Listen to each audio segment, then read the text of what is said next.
Hi guys, സുഖമല്ലേ? അപ്പോൾ ഇന്നൊരു ഈവനിങ് ഫുഡ് അടി വ്ലോഗാണ്. ഫസ്റ്റ് പറഞ്ഞത് ഈ ഒരു പിസ്താഷ്യൂ ന്യൂട്ടല്ലയാണ്. ഞാൻ ന്യൂട്ടല്ലയുടെ ഭയങ്കര ഫാനാണ്. അപ്പോൾ എനിക്കിത് ഒത്തിരിയായിട്ട് ഇഷ്ടമായി. ഇതിൽ ഫസ്റ്റ് ഒരു കേക്ക് വരും, പിസ്ത കേക്ക്, നടുക്കൊരു ഐസ്ക്രീം, പിന്നെ ഒരു കേക്ക്. എനിക്ക് ഭയങ്കരമായിട്ട് ഇഷ്ടമായി. കാരണം എന്താ പറയുക, എല്ലാം കൂടെ കഴിക്കുമ്പോഴത്തേനും അടിപൊളിയായിരുന്നു. പിന്നെ പറഞ്ഞ ഈ ഡൈനാമിക് ചിക്കൻ ആയിരുന്നു. ഞാൻ ആദ്യമായിട്ടാണ് കഴിക്കുന്നത്, എനിക്ക് ഓക്കെ ആയിട്ട് തോന്നി.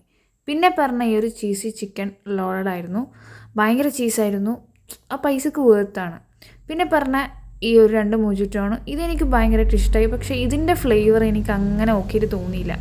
പിന്നെ നമ്മളൊരു ക്ലാസിക് മീൽ പറഞ്ഞു, 4 പീസ് ആയിരുന്നു അത്. നല്ല ക്രിസ്പി ആയിട്ട് ഫീൽ ചെയ്തു. അതേപോലെ തന്നെ നമ്മൾ ആ ഒരു ലോഡഡിൻ്റെ ഒരു സോസ് ഉണ്ട്, ഒരു രക്ഷയുണ്ടായിരുന്നില്ല. അതിലൊക്കെ ഡിപ്പ് ചെയ്തിട്ട് അത് കഴിക്കുമ്പോൾ വേറെ ലെവലായി. പിന്നെ പറഞ്ഞത് ഈ ഒരു ഹോട്ട് ആൻഡ് സ്പൈസി പിസ്സ ആയിരുന്നു. എനിക്കങ്ങനെ വലിയ വാവായിട്ട് ഫീൽ ചെയ്തില്ല, ഓക്കെ ആയിരുന്നു. അങ്ങനെ അതൊക്കെ കഴിച്ച് കഴിഞ്ഞപ്പോൾ നമ്മളൊരു ബ്രൗണി ഡച്ച് ചോക്ലേറ്റ് പറഞ്ഞു, അതും നന്നായിട്ടുണ്ടായിരുന്നു. പിന്നെ പറഞ്ഞ ഒരു നാടൻ ഫലൂദയാണ്. ഞാൻ ഫലൂദ ഫാനല്ല, ബട്ട് ഞാനിത് ട്രൈ ചെയ്തു, എനിക്കിഷ്ടമായി.